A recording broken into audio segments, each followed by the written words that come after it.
तहरीक इंसाफ सियासी जमात है, ना ही इमरान खान सियासतदान। ये बदमाशों का गिरोह है। साजिश पर यकीन है, ना किसी को गद्दार करार देते हैं। बैरूनी ताकतों ने फितना खान को पाकिस्तान में तबाही फैलाने के लिए लॉन्च किया। शहबाज शरीफ इन्हीं की लगाई आग बुझाने की कोशिश कर रहे हैं। मरियम नवाज का चिश्तिया में खिताब।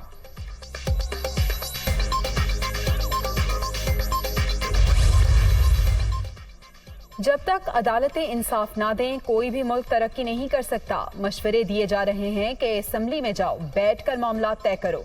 सबके साथ बैठने को तैयार हूं, लेकिन चोरों से कभी बात नहीं करूंगा। इमरान खान की मुल्तान में गरज बरस।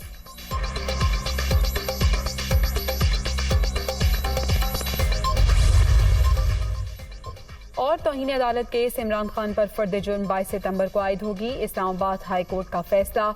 अदालत ने पीटीआई चेयरमैन का जवाब मुस्तरद कर दिया।